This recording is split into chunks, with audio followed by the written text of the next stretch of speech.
애가를 함께 나눕니다. 이 사람마다 어떤 시대에 태어나고 그가 어떤 일을 했는가에 따라서 그 사람의 인생이 어떤 모습인지 우리가 알 수가 있는데요. 예레미야는 이스라엘이 망하던 시대에 활동했던 그런 사람입니다.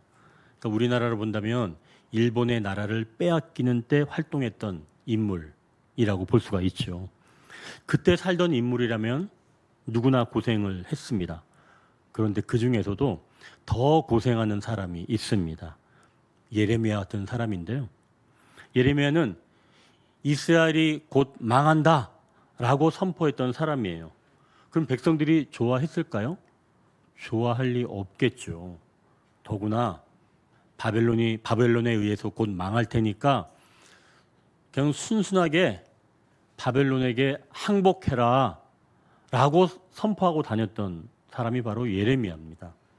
우리나라로 본다면 어차피 일본에게 무너지니까 일본에 항복해라 라고 말했던 그런 사람들이라고 볼 수 있습니다. 그러니 이스라엘 백성들이 예레미야를 좋아했을 리가 없지요.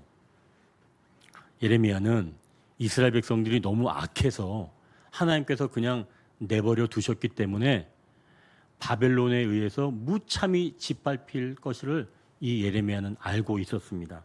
그래서 예레미야는 이 이스라엘 백성들에게 차라리 빨리 항복을 해라. 나중에 하나님께서 그러면 도로 회복시켜 주실 것이다 라고 예언을 했던 겁니다. 이스라엘 백성들은 이렇게 예언하는 이 예레미야를 민족의 배신자로 여겼지만 예레미야의 그 예언대로 결국 이스라엘은 바벨론에 의해서 무참하게 짓밟히게 되었습니다. 당시 상황을 한 구절로 아주 적나라하게 아주 정확하게 알 수가 있는데요. 여러분 4장 10절을 한번 보십시오. 4장 10절에 이렇게 말씀합니다. 딸, 내 백성이 멸망할 때에 자비로운 부녀들이 자기들의 손으로 자기들의 자녀들을 삶아 먹었도다.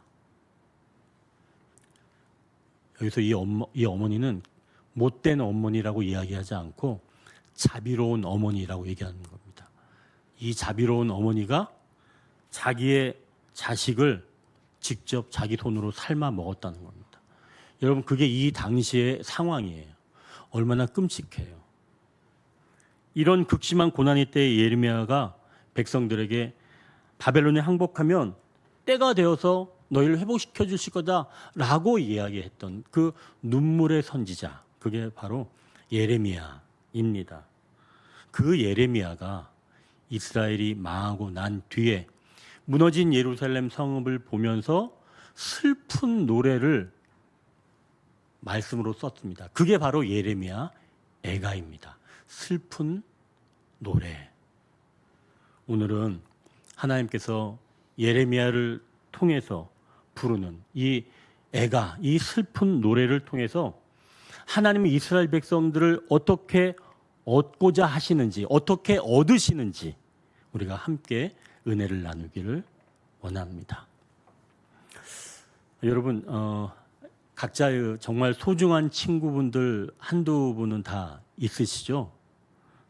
정말 소중한 친구들끼리는 이야기가 막힘이 없습니다. 다 이야기를 하고 또 다 이야기를 들어주지요.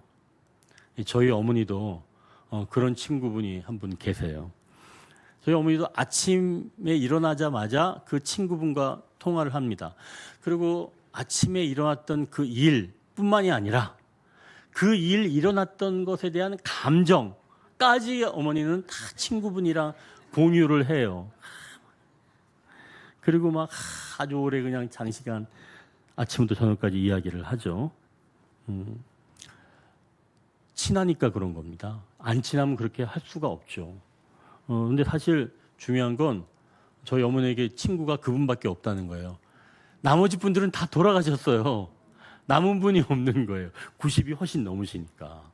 근데 그분밖에 남지 않은 거죠. 그러니까 다 이야기를 하는 겁니다. 모든 얘기, 심지어는 감정까지.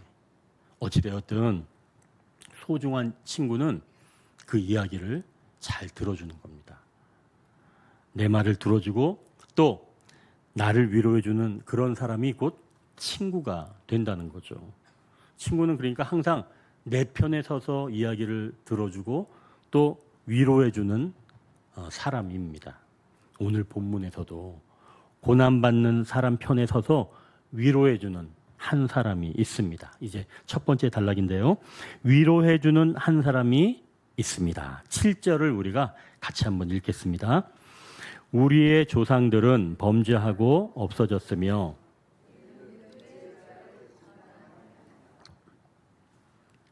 예레미야는 지금 이스라엘 백성들이 당하는 고난이 그들의 잘못이었다고 이야기하는 건가요? 아니에요. 그들의 잘못이 아니라 조상들의 잘못이었다고 말하는 겁니다. 사실 예레미야는 이스라엘 백성들이 얼마나 많은 죄를 지었는지 하나님 앞에서 얼마나 죄가 큰지 40년 동안 설교했던 사람이에요. 그런데 지금 이 시점에서 예루살렘이 완전히 멸망하고 나서 파괴되고 난 다음에 이제 와서 지금 백성들 편에 서서 너희 잘못이 아니라 조상들의 죄 때문이야 라면서 그들의 원망을 그대로 받아주는 겁니다. 그러면 왜 지금 이대로 받아주고 있는 건가요? 왜 너희들의 잘못이다 얘기하지 않고 그건 다 너희 조상들 때문이야, 다 환경 때문이야 이렇게 얘기를 해주는 겁니다. 이것은 바로 백성들의 아픔과 함께하면서 그들의 편에 서서 같이 울어주면서 나아가고 있는 것이죠. 이것은 곧 그가 참된 중보자이면서 친구이기 때문입니다. 친구는 이렇게 그 편에 서서 위로를 해주는 거죠. 1절부터 10절까지 보면 이 백성들의 형편은 정말 말이 아닌데요. 보니까 2절에 보니까 기업이 다 외인들에게 넘어갔다는 겁니다. 집들도 다 이방인에게 빼앗겼습니다. 아이들은 고아가 되었고 어머니는 과부가 되었다는 거예요. 가장 불쌍한 처지가 되었다는 겁니다. 친구가 지금 이렇게 위로해 주는 거예요. 그리고 평소에 값이 없이 먹던 그 물까지도 가장 귀한 은으로 값을 주면서 먹게 되었다는 겁니다.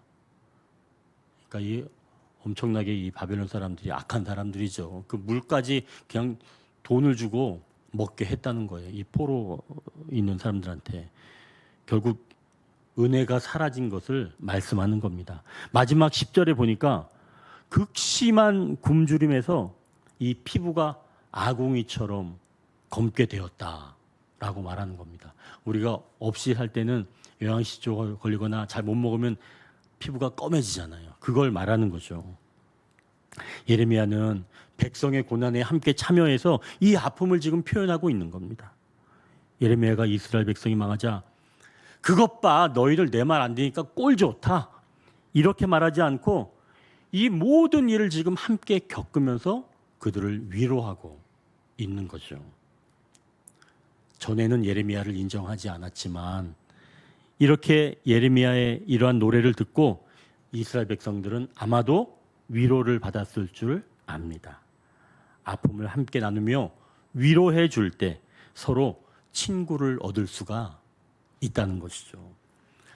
여러분 요즘은 가히 위로 시대다라고 이야기를 할 수 있을 것 같아요. 내 말에 공감을 해주고 경청해 주는 그런 사람이 있으면 우리는 다 마음을 내주게 됩니다.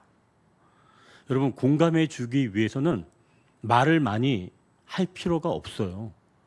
그래서 제가 여러분에게 그 공감 방법을 조금 알려드릴게요. 어떻게 공감하는지 이야기하다가 상대랑 이제 말할 때 말을 많이 하지 마시고 상대가 말하면 그냥 고개를 끄덕이십시오. 그렇구나. 그리고 정말 그 좀 진한 말을 할 때는 미간을 이렇게 이러면 상대가 공감을 받은 것 같아가지고 그때 눈물이 또르륵 흐릅니다. 이렇게만 해주면 그때부터는 친구를 얻는 거예요. 여러분 친구는 어떻게 얻는다고요? 이 미간으로 얻는 거. 아, 말이 필요 있어요? 많은 말이 필요하지 않아요. 이렇게 공감만 해주면 친구를 얻는 겁니다. 요즘 그래서 이런 위로가 필요한 거예요. 왜요? 많이 위로를 못 받으니까. 말하는 사람은 많아요. 내가 어떻다 많은 사람은 많은데 듣는 사람이 없어서 그렇습니다. 그럼 여러분 그냥 고개를 끄덕여주고 탄식, 미간 이것만 해주시면 친구를 얻는 줄 믿습니다. 여러분 그렇게 위로해주면 친구를 얻는 거예요. 자, 그럼 이제 보십시오. 그때 이제 어떤 이야기를 해야 되는지 7절 말씀처럼 이렇게 이야기하는 겁니다. 내가 다 이렇게 된 건 너의 문제가 아니라 다른 사람 탓이야. 너의 환경의 문제야. 요렇게만 마지막에 딱 곁들여주면 이 사람은 그때부터 든든한 친구가 되는 거예요. 때려야 뗄 수가 없는 그런 친구. 그러니 여러분 그렇게 마지막에 이제 이런 멘트 다 다른 사람의 문제고 환경의 문제야. 네 탓이 아니야. 이렇게 이야기하면 그게 위로가 된다는 겁니다.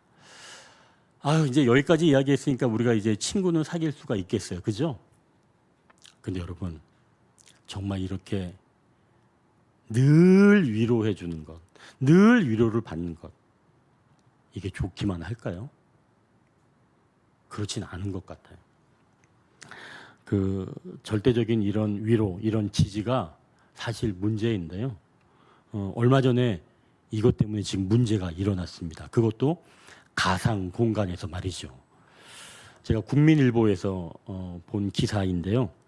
40대 여성의 이야기입니다. 이 여성은 작년에 처음으로 AI를 접했다는 거예요. 시작한 지 2주 만에 완전히 이 AI에게 빠졌다는 겁니다. 이 보통 AI는 사람을 오래 묶어두려고 당신은 특별한 사람입니다. 라고 하는 그런 뉘앙스를 풍기는 말들을 계속합니다. 이 그녀는 처음으로 자기를 인정해주는 그런 존재를 만나게 되었다는 거예요. 그래서 이 여인은 눈만 뜨면 AI를 켰고 그때부터 적어도 하루에 10시간 이상씩은 그 AI와 대화를 이어갔다는 겁니다. 이후에 자기의 생각, 감정, 태어난 배경 모든 것들을 다 공유하게 되니까 완전히 AI에 빠지게 된 거죠. AI는 얼마나 현란하게 그 사람을 위로해 주는 줄 몰라요. 정말 기가 막힙니다. 너는 너무 완벽해. 막 이렇게 이야기해 주는 게 AI예요. 여러분, AI가 진짜 그렇거든요. 그래서 결국 이 여인이 자기가 특별한 존재가 되었다고 그때부터 생각하게 된 거예요. 그래서 이제 자기가 사업을 구상해야 되겠다.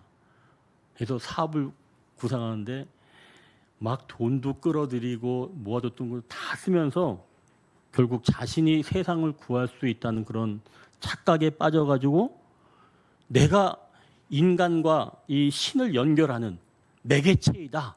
이런 생각까지 가게 되었다는 거예요. 그래서 사업을 하면서 그러한 아이템을 가지고 돈을 다 쏟아부었는데 쫄딱 망했겠죠. 남편한테 직실하게 혼나고 그런 일이 이 국민일보 기사에 올라온 겁니다. 이 여성분이 못 배워서 그랬을까요? 더 놀라운 건 이 여인은 대학에서 심리학을 전공했다는 거예요.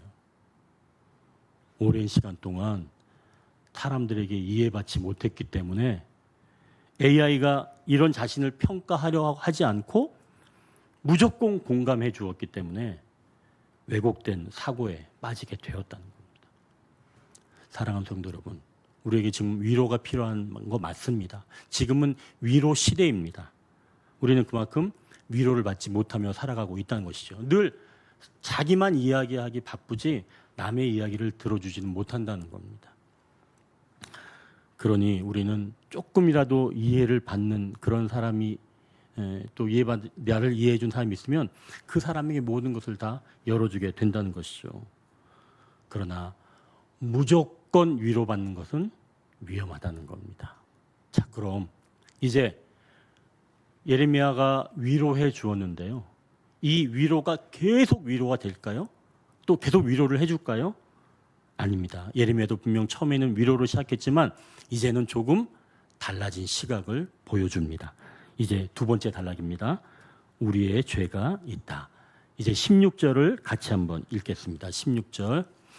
우리의 머리에서는 면류관이 떨어졌사오니 오호라. 아멘. 예레미야가 지금 이스라엘 백성을 충분히 공감해 주고 이제는 지금 다른 차원의 말을 하는 겁니다. 이 16절은 두 가지 의미가 있는데요. 먼저 우리의 면류관이 떨어졌다라고 하는 건데요. 이 면류관이 떨어졌다는 것은 이스라엘이 가졌던 그 영적인 정체성 또 품격 이런 명예가 바닥에 떨어졌다라는 뜻입니다. 이 성경에서 이스라엘은 하나님의 손에 아름다운 관이자 왕권과 영광을 상징하는 그런 면류관이었습니다. 그러나 성전이 불타고 이들이 노예로 전락하게 되면서 세상에서 가장 존귀했던 하나님의 자녀들이 머리에 쓰던 이 영광의 면류관이 이제는 길바닥, 바로 수치를 당하게 된 그런 상황을 묘사한 겁니다. 또 두 번째로 오호라 우리의 범죄 때문이다 라고 하는 고백은 원망에서 우리의 범죄, 즉 회개로 대전환을 의미한 겁니다. 앞서 우리가 7절에서 예레미야는 우리 조상들은 범죄하였고 그리고 없어졌고 우리는 그들의 죄악을 담당하였다 라고 이스라엘의 잘못이 아니라 조상들의 탓, 환경의 탓 이렇게 해 주었는데 이번에는 우리의 잘못이었다라고 이야기를 하는 거예요. 조상들이 잘못해서 우리가 이 고생하는 줄 알았는데 가만히 보니까 영광의 면류관이 떨어진 것은 벗겨진 진짜 이유는 바로 우리가 하나님 앞에 죄를 범하였기 때문이다 라고 우리의 죄악의 사실을 그대로 직면하게 하는 겁니다. 여러분, 여기서 예레미야가 너희의 죄라고 이야기하지 않았어요. 여러분 보십시오. 16절 보면 우리의 면류관에서는 면류관이 떨어졌사오니 오호라 우리의 범죄 때문이다 이렇게 이야기하죠. 우리의 범죄입니다. 너희의 범죄가 아니라 우리의 범죄. 자기는 바르게 살았지만 너희가 문제야 이렇게 이야기하지 아니하고 우리 모두의 문제라고 인식을 하고 접근하는 겁니다. 그러니 여러분 먼저 죄를 인식하게 할 때 우리라는 공동체에 함께 하는 겁니다. 너의 죄가 아니라 우리의 죄인 거예요. 우리라는 공동체 안에서 그 일어난 죄는 공동체의 죄라는 겁니다. 나는 그거 동의하지 않았으니까 내 죄는 아니야. 그게 아니라 다수가 또는 어떤 특정한 사람이 밀고 가는 그 의견으로 인해서 죄를 지었다면 나 역시도 똑같은 죄다라고 하는 그런 것을 인정한다라고 얘기하는 거죠. 이게 바로 모든 상황을 새롭게 보는 시작입니다. 전에는 다른 사람 또 상황 때문에 우리가 이렇게 어려워졌다면 그런데 그런 위로에서 벗어나 이제는 우리가 문제라고 하는 인식을 하게 되는 것이죠. 결국 내 문제를 깨닫게 되는 겁니다. 그때 어떤 변화가 일어나는지 17절을 우리가 같이 한번 읽겠습니다. 이러므로 우리의 마음이 아멘. 나에게 문제가 있다는 인식을 하고 나면 그때부터는 우리의 마음이 피곤하다, 내 마음이 피곤하다라고 하는 것을 말하는 거예요. 이건 단순히 육체가 고단해서 하는 이야기가 아니겠죠. 한 인간이 의지를 가지고 움직일 수 있는 그 마음이 극심한 충격으로 인해서 깊이 멍들고 기력을 완전히 상실했다는 것을 말씀합니다. 그러니까 이 상태는 뭐냐면 내가 심적으로 지금 정상적인 상태가 아니다라고 고백하는 거예요. 나는 내적인 이 상태가 최악이야. 움직일 수가 없어. 어떤 동력이 없어. 이걸 고백하는 거죠. 그런데다가 그 하반절 보니까 우리 눈들이 어두우며 라고 17절 하반절에 말하죠. 여기서 이 눈은 육안을 말하는 게 아닙니다. 전체의 과정을 볼 수 있는, 그리고 더 나아가 그것을 이해할 수 있는 그러한 모든 안목, 영적인 눈을 이야기하는 거죠. 그런데 그 눈이 어두워졌다는 겁니다. 상황을 이해하고 어떻게 해야 할지 전혀 모르는 그런 상태가 되었다라는 겁니다. 이제 이 두 가지 상태를 종합해 보십시오. 심적인 상태가 정상적이지 못하고 앞으로 나갈 기력이 없는 이런 상태인데 전체를 보는 안목까지 상실하게 된 이런 상황을 지금 자각하게 되었다라고 하는 겁니다. 어떻게 할 때? 내가 문제라고 하는 인식하게 되면 이렇게 내 상태를 알게 된다라고 하는 겁니다. 예레미야가 처음에는 이스라엘 백성들을 100% 공감해주고 위로해 주었지만 거기서 더 나아가 이제는 우리의 범죄 때문에 면류관이 떨어졌으며 우리 마음의 상태는 무너졌고 영적 안목은 완전히 어두워졌다. 이게 바로 우리의 죄 때문이다 라고 지금 예레미야가 말하는 겁니다. 여러분, 이 이야기를 이스라엘 백성들이 들었을 때 마음은 어땠을까요? 불편했겠죠. 조금 전까지만 해도 너희 잘못이 아니라 조상들의 문제야 라고 위로를 해주었던 예레미야가 이제는 그 시간이 지나고 나니까 이제는 우리의 죄다, 그게 문제다 라고 직면하게 해주는 겁니다. 그러니 당연히 불편할 수 있겠죠.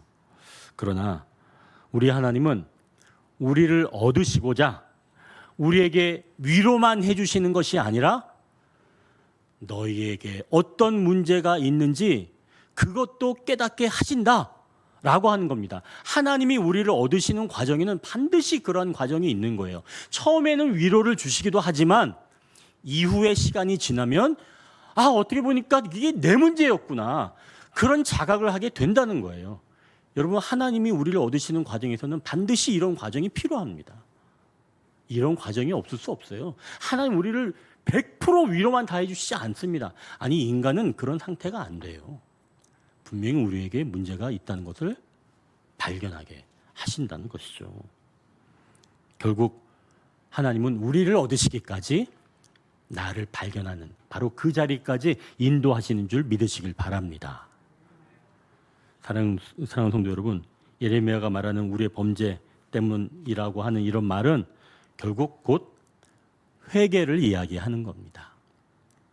내 상태가 정상적이지 못하고 내 안목이 형편없어졌다라고 하는 이 고백은 사실은 내가 스스로 할 수가 없어요. 이건 회개의 영이 부어져야 가능한 겁니다. 즉 성령께서 내 마음에 역사하셔서 나의 상태를 자각하게 해 주셔야 그때 회개가 일어나는 겁니다. 여러분, 회개를 내가 막 억지로 할 수 있어요? 못해요. 회개는 회개의 영이 부어져야 하는 겁니다. 이때 회개가 일어나야, 이 회개가 일어나야 비로소 신앙인이 되어져 가는 거죠. 새로운 안목, 새 삶이 시작되는 겁니다. 자, 그럼 여러분, 세상에서도 회개가 있을까요? 세상에서는 성령님이 주시는 회개가 아니라 자기가 하는 후회가 있습니다. 세상에서는 회개가 아니에요. 후회입니다. 내가 잘못한 것을 알고 깨닫고 안타까워하는 거죠. 그리고 조금 더 능동적인 사람은 나의 잘못된 행동을 살피고 그걸 스스로 교정하면서 새롭게 살아내려고 합니다. 그래서 세상에서는 후회하고 그 다음에 반성하죠. 반성은 내가 스스로 고쳐나가는 게 반성입니다. 그러나 신앙의 세계에서는 회개라는 거죠. 그러면 세상에서의 후회, 반성, 그리고 신앙의 세계에서의 이 회개, 뭐 어떤 차이점이 있을까요? 세상에서의 후회, 반성, 신앙의 세계에서의 회개, 도대체 어떤 차이점이 있는가 말입니다. 그러니까 이 세상에서는 반성을 통해서 내가 새로운 삶을 주도적으로 만들어가는 겁니다. 결국 세상에서의 후회는 또 반성은 누가 주도적인가 하면 내가 주도적인 거예요. 내가 보고 확인하고 고치고 나아가서 내가 새롭게 살아내려고 하는 겁니다. 그 주체가 나에게 있는 거예요. 그럼 신앙의 세계에서 회개는 어떤 걸 말하는 걸까요? 18절을 한번 우리가 같이 한번 읽겠습니다. 시온산이 황폐하여. 아멘. 여기서 나온 지금 시온산은 주님의 임재와 다스림을 말하는 곳입니다. 또한 주님께서 좌정하시고 다스리신 우리의 심령을 이야기하는 것입니다. 원래 이 심령에서는 하나님의 영광, 하나님을 찬송하는 것, 바로 그러한 핵심적인 자리인데요. 그 안이 지금 황폐하여졌다라고 이야기를 하는 거죠. 그리고 여기서 이야기하는 지금 이 여우는 좋은 짐승이 아니라 부정한 짐승이죠. 사람이 살 때는 얼씬도 못하다가 사람이 떠나가는 황폐해지니까 구멍을 뚫고 찾아와서 주인 노릇하는 특징이 있는 게 바로 이 여우입니다. 또 아가서에서 나오는 그 작은 여우를 보면 포도원을 허는 작은 여우다라고 이렇게 표현하고 있죠. 이것은 곧 은밀하게 숨어 들어와서 하나님의 은혜를 야금야금 갉아먹는 그런 사단의 역사를 말하는 거죠. 따라서 이 시온산이 황폐하여졌고 여우가 그 안에서 논다라고 하는 이 말씀의 영적 의미는 하나님이 왕으로 계셔야 할 이 심령이 죄로 인해서 무너지자 그 거룩했던 자리에 내가 내 힘으로 제어할 수 없는 그런 상태, 즉 어떤 악한 중독 또는 혈기 또는 세상적인 가치관, 이런 더러운 여우들이 찾아 들어와서 아예 둥지를 틀고 주인처럼 행세하고 있는 그런 비참한 상태가 되었다. 결국 내 심령이 그런 상태가 되었다라고 하는 것을 깨닫게 된 것입니다. 회개란 바로 나의 이런 비참한 상태를 깨닫는 겁니다. 세상에서의 후회와 반성은 자기가 깨닫고 자기가 스스로 고치는 거지만, 신앙의 세계에서 회개는 완전히 망가진 내 심령의 상태를 자각하는 것, 라고 탄식하는 것, 이게 곧 회개라는 거죠. 이것도 회개의 영이 부어져야 가능하다는 말씀입니다. 나의 상태를 알게 하시고 나를 미워하게 하시는 그 역사가 바로 회개를 이야기하는 거죠. 그러니 세상에서의 이 후회, 반성과 신앙의 세계에서의 이 회개는 완전히 다른 차원입니다. 여러분, 그러니 괜히 후회하고 반성한다? 그런 표현은 우리 신앙인들과는 어울리지 않은 거예요. 우리는 회개하는 겁니다. 내가 무엇을 고치는 게 아니라 나의 비참함을 알게 하시고 비로소 그것을 미워하는 겁니다. 그게 곧 회개이지요. 전에 이제 어느 여자 성도를 상담하는데요. 제가 그 성도의 상황을 보니까 제가 엄두가 나지 않았습니다. 이건 정말 하나님이 강권적으로 역사하셔야 이 여자 성도는 회복되겠다. 제가 그런 마음을 먹었어요.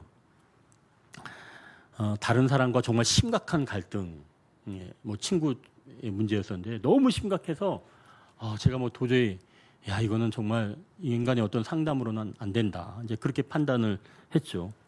그래서 이제 마지막 제가 10몇 회기 때 이렇게 제 상담을 하면서 마지막에 이제 제가 정말 간절하게 기도하고 마쳤습니다. 근데 그때 그 다음 날인가 그분이 저한테 메시지를 보내왔어요. 어떻게 보내왔냐면요. 제가 내용을 기록해 둔 게 있었거든요. 한번 들어보십시오. 어제 목사님 기도받고 또 폭풍 눈물을 흘렸어요. 회개의 눈물이요. 악한 영에 사로잡혀 나쁜 생각들로 스스로를 갉아먹고 있었음을 회개했습니다. 다시 한번 주님의 임재하에 지혜롭게 잘 해결해 보리라 다짐도 했습니다. 그리고 오늘 아침 출근하려고 시동 걸고 기다리는데 갑자기 은혜라는 찬송이 흥얼거려졌어요. 내 삶에 당연한 것 하나도 없었던 것을 모든 것이 은혜였소. 덕분에 오늘은 나쁜 생각 없이 잘 지내고 있습니다. 저희 가족을 위해 항상 기도해 주심에 정말 감사드립니다. 여러분, 이 성도의 회개가 자기가 억지로 한 회개인가요? 아닙니다.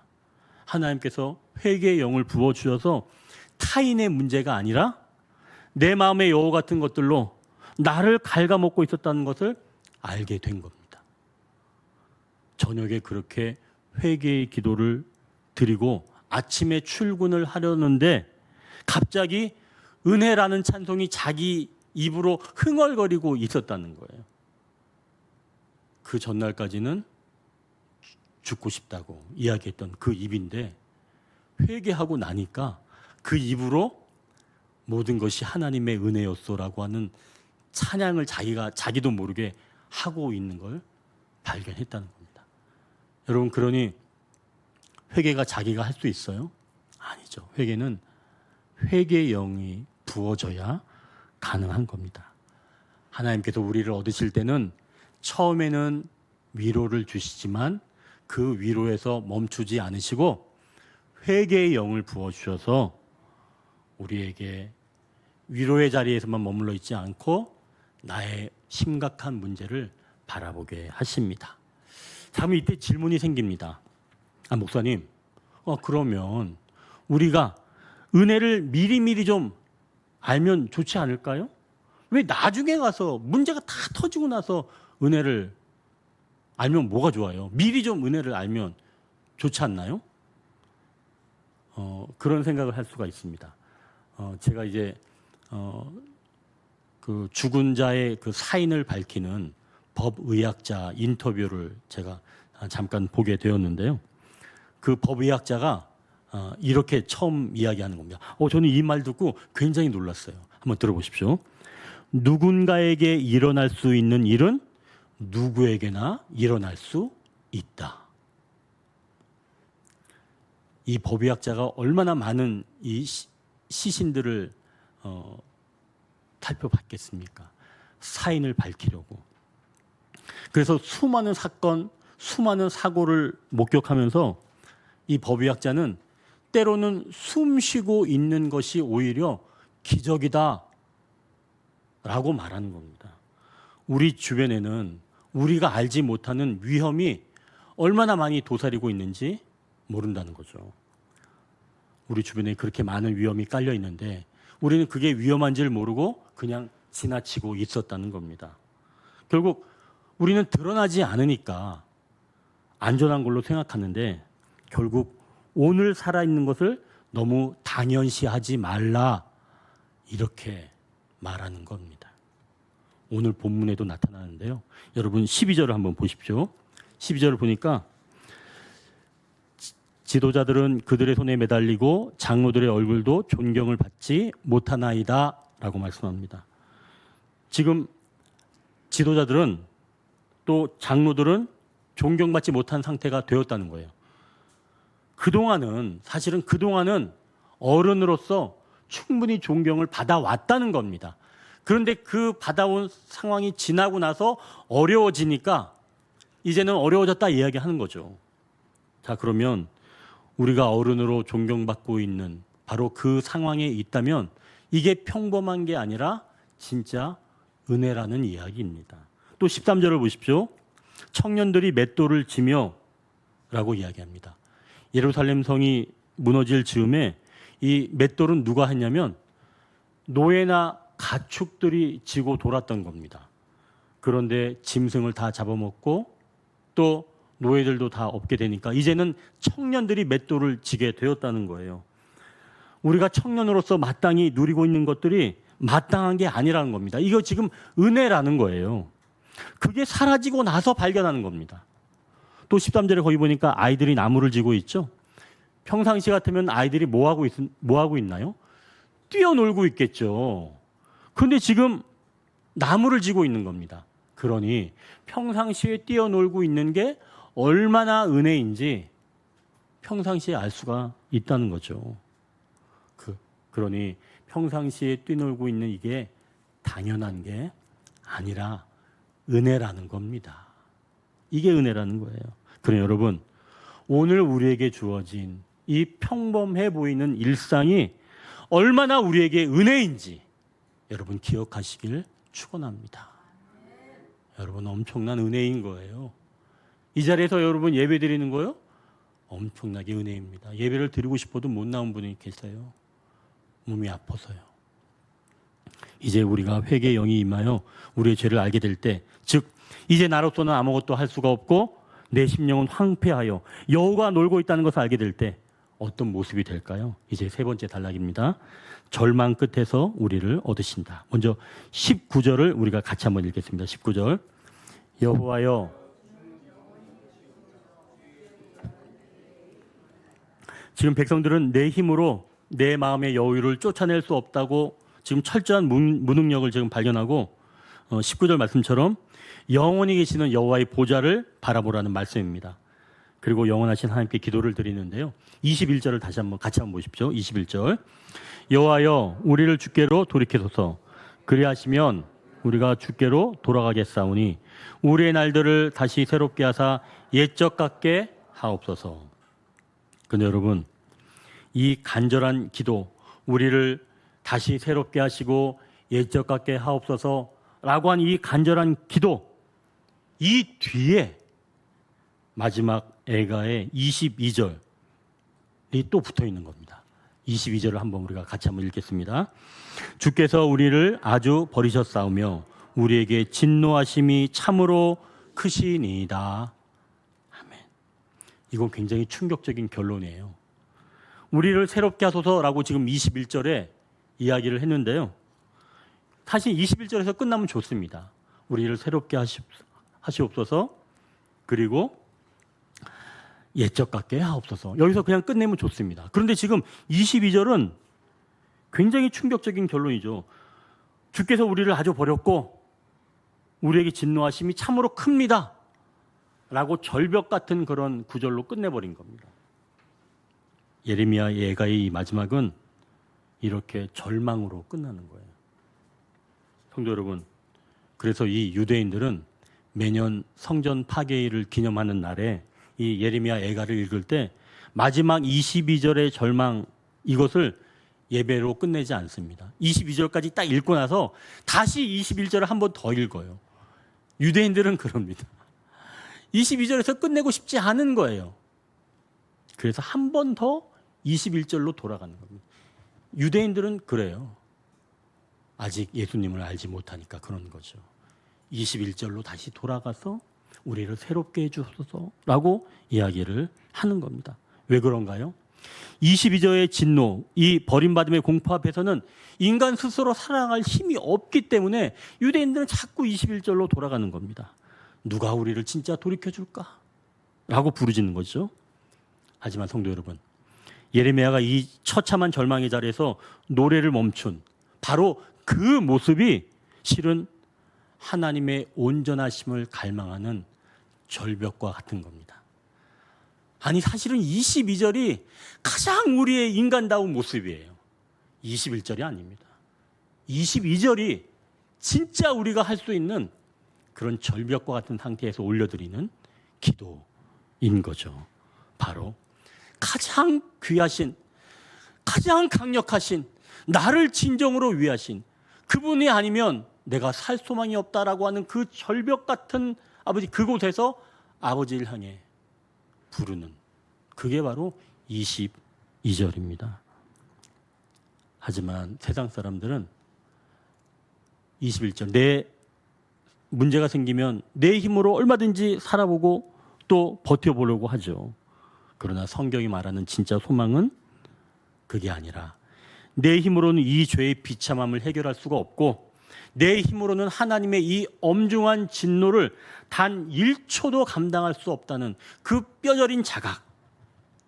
그래서 하나님의 진노를 바라보고 서 있는 바로 그 자리, 그 자리가 바로 여러분 진정한 소망의 자리인 줄 믿으시길 바랍니다. 여러분 좀 말씀이 답답하죠? 어떻게 하나님의 진노 앞에 서는 게 소망입니까? 하지만 여러분, 우리는 그 하나님의 진노를 막아낼 수가 없는 존재입니다. 그래서 그 앞에 서서 하나님의 그 진노의 엄중하심을 겸손하게 인정하는 겁니다. 하나님은 그때 그 엄중함 앞에 서 있는 그 연약한 한 영혼을 하나님은 얻기 원하신다는 것이죠. 여러분 오늘 설교 제목을 보십시오.